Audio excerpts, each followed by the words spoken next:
Pada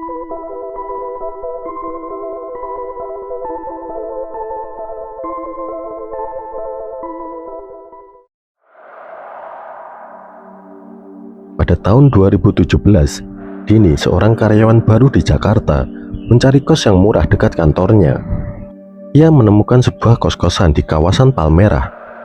Bangunannya tua, bercat putih kusam dengan lorong panjang berventilasi kecil, dan halaman belakang yang dipenuhi pohon Kamboja. Harga sewanya murah, bahkan lebih murah dari pasaran. Ibu kosnya seorang wanita tua bernama Bu Rukmini. Orangnya ramah, tapi tatapannya kadang terasa kosong. Saat menunjukkan kamar, Bu Rukmini hanya berkata, "Yang penting jangan ganggu kamar nomor 13, sudah lama kosong." Dini sempat heran karena kamar nomor 13 letaknya di pojokan. Pintunya tertutup papan triplek dan ada segel doa-doa di kusen pintunya.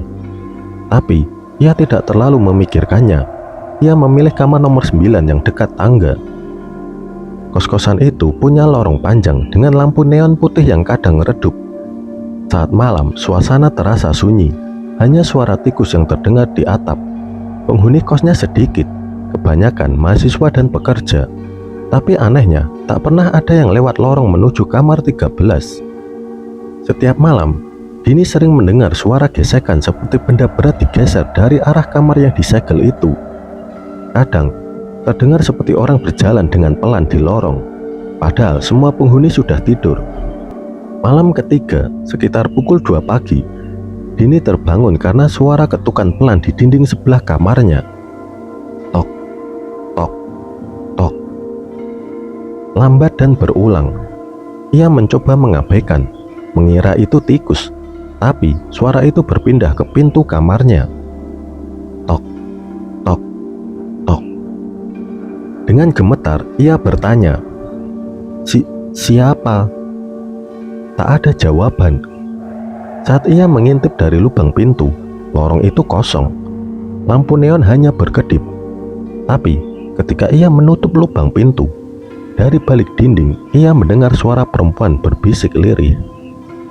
"Panas sekali." Dini langsung menutup telinganya dengan bantal.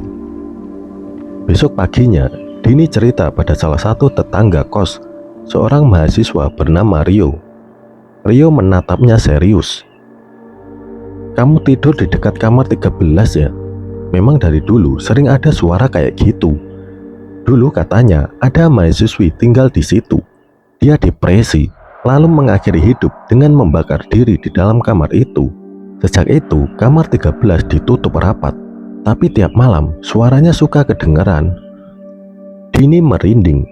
Ia baru ingat Bu Rukmini selalu menabur bunga 7 rupa di depan kamar itu setiap Kamis malam. Minggu berikutnya, Dini sakit demam. Saat tengah malam, ia terbangun lagi.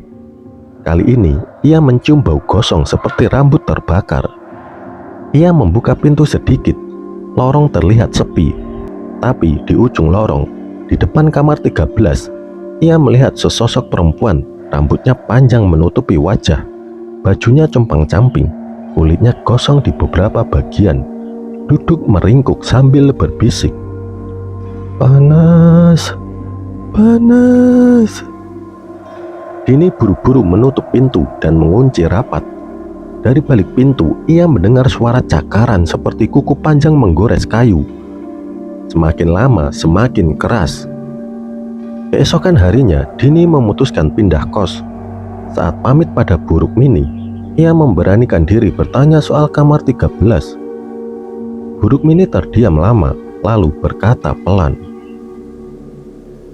"Kamar itu seharusnya tidak dibuka, tapi roh itu selalu mencari teman, terutama yang tinggal di sebelahnya."